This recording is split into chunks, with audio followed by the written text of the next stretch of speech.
Okay. Hello, everybody. Welcome to Coach's Corner. This is a discussion by coaches and industry experts on challenges, trends, and paths forward as we navigate the life of business. As you know, my name is Adam Gahib, and I'm a Focal Point Business Coaching of Cary. And with me, as always, is my partner, Mike Lamb of Focal Point Business Coaching of Utah. Today, we have a very special guest. Everyone, please meet Mr. Jason Mundy of ONPOINT Business Advisors. And he's here to give us his insight and knowledge on a wealth of topics. We'll get into that in just a minute.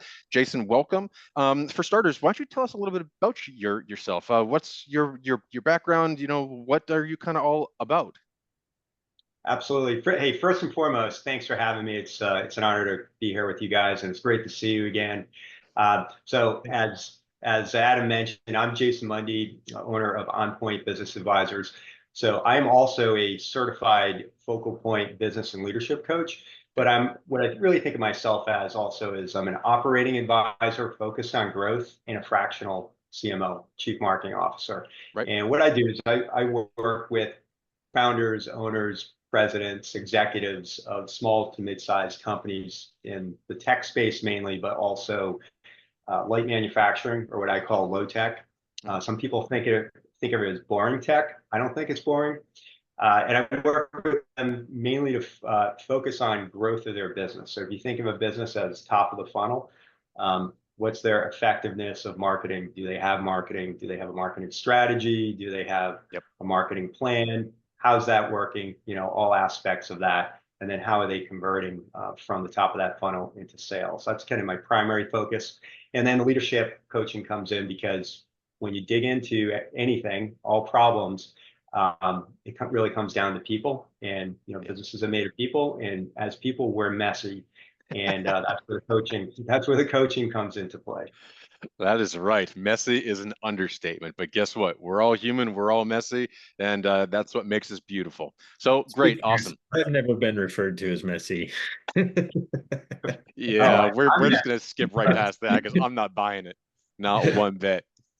Cool. Well, all right. Well, we got a great topic today. So, you know, without further ado, let's just jump right in. So, Jason, the big topic of today is how should someone quantify growth from coaching? What are your thoughts? Yeah, that's a great topic. First of all, I think you absolutely need to quantify or measure the impact of coaching on growth. And there's two parts of that. One is you've got qualitative, and then you've got quantitative, and that's really you mentioned quantifying. So it's absolutely critical because you want to prove the value of your service and what you're doing for your client.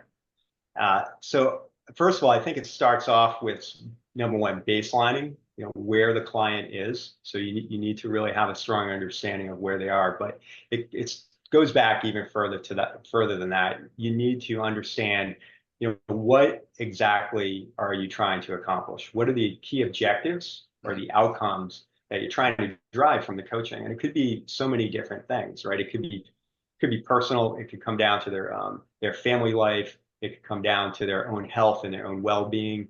It could be around the performance of their business. Are they growing fast enough? Do they have enough clients? Are they losing too many clients? Do they have too much churn in their employees? There's a whole number of different things that they could be coming to you for and working with on. And you need to really ascertain that and really peel back the layers of the onion and kind of get down to what is the root cause, or what's the root problem or the root objective that you're trying to accomplish. And once you understand that, you can work backwards and identify the key metrics that you want to measure. And then you want a baseline. And so it could be revenue, as I mentioned, it could be number of customers, it could be profitability, it could be any number of business metrics. I think the key is not to identify too many and try to measure everything. There's kind of a tendency in business sometimes. And I come out of marketing in the technology world, and you know, there's a tendency to just like try to measure everything, right? And that's doesn't really tell you too much. So you just want to probably identify those top three things that are most important, and set the baseline, and then measure those over time. And most things are quantifiable. And so that's the the quantitative aspect of it, but there's also qualitative. So just kind of general satisfaction with you as the coach. Do they Right. want to continue working with you? Are they, you could do a survey and measure their customer satisfaction. You could even do net promoter score. You know, that's not perfect, but Sure. that's one way to do it. Will they give you referrals? Will they give you quotes? Will they give you a case study? That sort of thing. So you want to measure both and put those together. And it's an important tool also, not only to prove the value of your coaching to others and validate it, but also for them. So they may be feeling it in the improvement in their life or their well-being. But if you can show back to your client what is the impact that you had, then it's much more powerful because they can actually see it. Fascinating. So how, Go for it, Mike. oh, so how do you get to, I guess, what key areas they want to grow, qualitative and quantitative?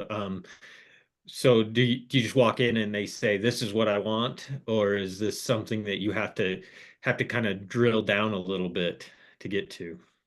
I think you really have to drill down. It just comes down to what we do as coaches best, right? And that's asking really good questions. Mm. And someone might come to you, they're interested, they want coaching. They might say, you know, I really, yeah, I'm just working too much. I'm working 80 hours a week, 90 hours a week. Okay. You know, you can absolutely measure that, but is that the real problem? Why is that a problem? Is it impacting their health? Is it impacting their personal life? You know, what is their relationship with their spouse or their children? So you got to really dig down deep, and then you almost get to the line of being a therapist, right? Which we are not. But what's the real reason that they want to work with a coach? And then once you know, you'll know when you're there because it's going to be a tender place. And it's just about asking really good questions, and it might take several sessions to get to that, you know, with your client to get to that actual real problem that you're trying to resolve. You know, what I find so fascinating is whenever I, speak with a new prospect or pick up a new client, the first thing that they always tell me is, I want to grow, right? Growth. Growth is the first thing everyone ever talks about. And then you dig a little deeper, say, well, what does growth mean to you? Well, and then it turns into, I want to increase revenue, right? So it's growth in money, right? But as we actually start peeling that back and start looking at it, well, how often is growth and money the actual key true drivers, right? Because Yeah. those, getting back to the overall topic, those are really easy for us to go measure, right? If you are growing, then that means you're taking on more clients, you have greater success, and the outcome of that, the byproduct, is increased profits, increased revenue. Really easy to go quantify, right? But when you start getting to some of those more intangible things, Jason, you mentioned working less, right? How quickly do you see the results, and can you quantify those results of working less through coaching? I think in terms of working less hours, you can absolutely measure that, but it requires commitment from your client. They need to be able to measure that, and it takes some time. It could be 3 months, it could be 6 months, it might take a year. Maybe it's even shorter, but you need to ask them to document that. And I think a key thing to work with your clients is not only sort of filling out before and after session forms as you're doing your coaching to get that real-time impact, but is for them to do some journaling, if that's Yeah. something that they're into. It's not for everybody, but if they can keep a journal and kind of write things down, and you can ask them to kind of log, how much time are they working, and you might find that even though you're making improvements in the efficiency of their business and how they run the business, they're still working the same amount of hours, and that's probably indicative and symptomatic of something else that's going on, right? And that's where it kind of does get blurry as a coach. Are they avoiding something? Is there a reason they'd rather be working, in the shop or in the office on the weekend than being at home, right? So then it can get a little bit tricky and sticky in those types of situations.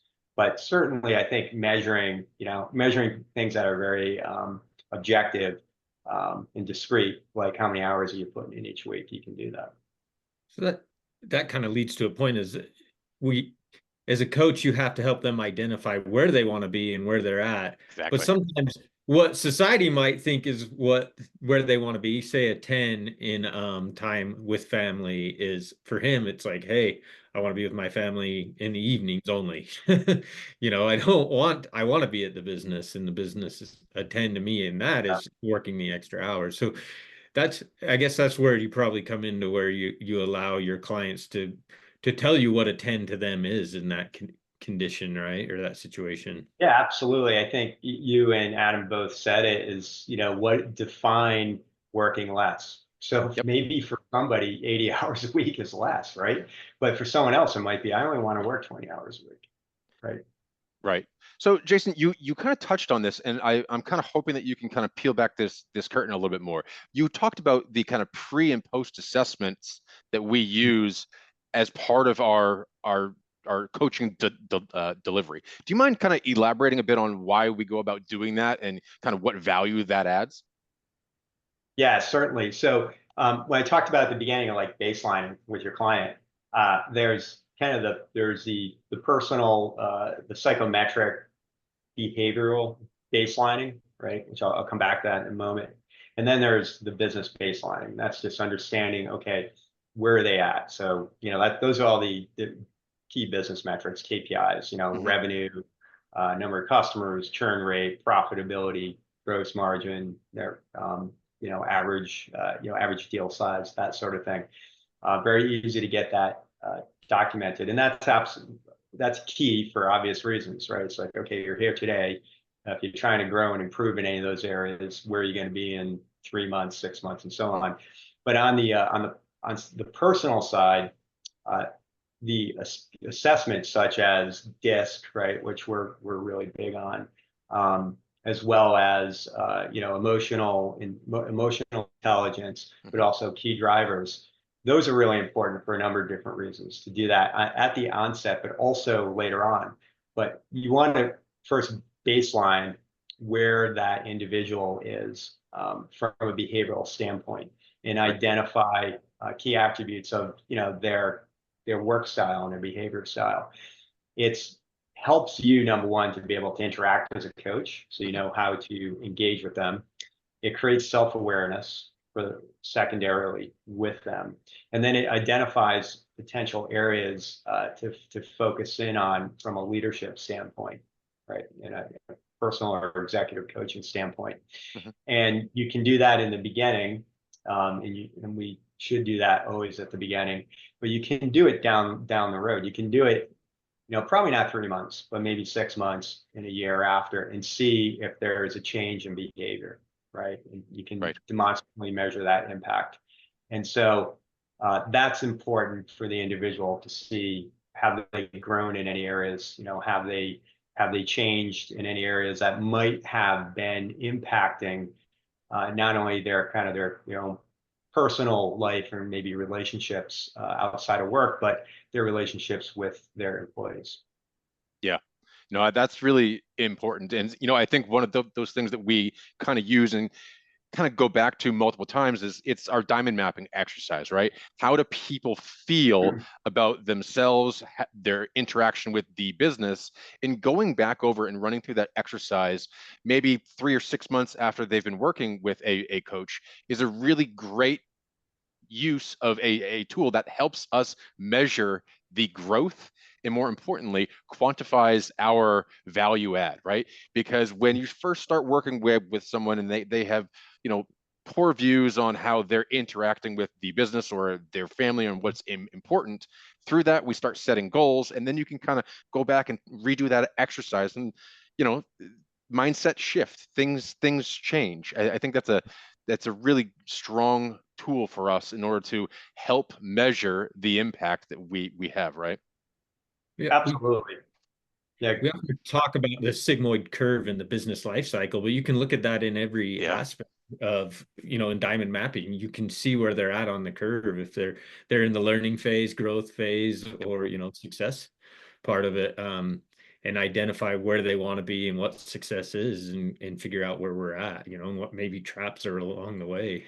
Well, here's one more thing, Mike. The definition of success that often changes as we start coaching, as we start talking, as we start peeling things back, right? I mean, it's really an evolutionary journey. So it's okay to go change your focus, to go change your wants, change your success criteria. I just think it's imperative that you constantly are thinking about what is success and what does that mean to me, right? Yeah, it's absolutely, it's totally okay to change your objectives and your ideas of success in your business and in life. And it's, you know, it's what is it? Maslow's hierarchy of Right, needs, right? right. Yeah, You kind of start knocking off the most basic things, you move up that hierarchy to what's next and what's most important. And so obviously as you're achieving success and you're making improvements, you're going to be moving on to the next thing, and your goals and your objectives or how you define success in your life is going to change. great. So one last follow-up from me here. So when we are finished delivering a coaching session, we always send a follow-up, right? And that is, it's asking how we performed as coaches and whether they got value from the overall session.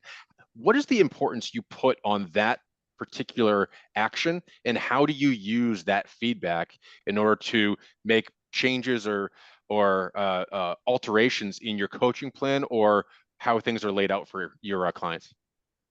Yeah, it's absolutely important. It's like it's real-time feedback, and it measures it measures like two areas. One, how effective was I as a coach in that session in Hmm.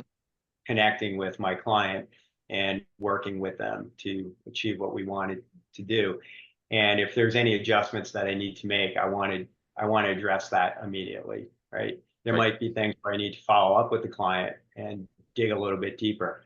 But we want to make that adjustment. But it also identifies, you know, what might be going on with the client. So there could be sort of some hidden or underlying issues that are happening in the moment Mhm. that are affecting them and their ability to really engage in the coaching session.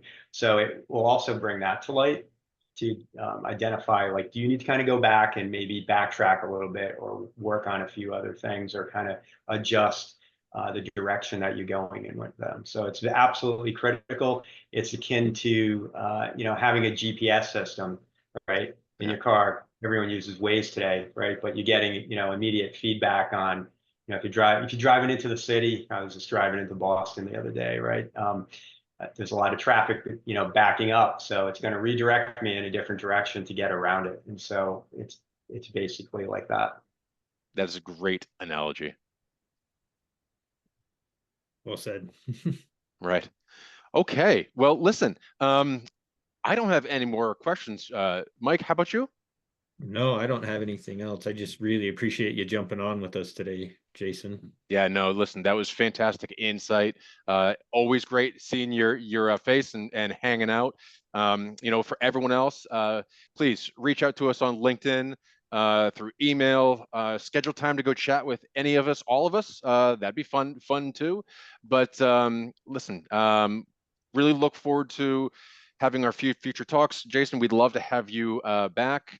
As always, guys, if you have any particular topics or areas of interest that you would like us to go discuss in future episodes, feel free to go drop us a line and let us know, and we'll be happy to address that or any of your future needs. So uh, if that's about it, then I just want to say thank you, Jason Mundy, one more time, On Point Business Advisors. And once again, hope you all have a great rest of your week, and we'll see you next time on Coach's Corner. Take Thanks, care, guys. James. Thanks, guys, for having me. It was awesome. Appreciate Great. it. Perfect. And we're good.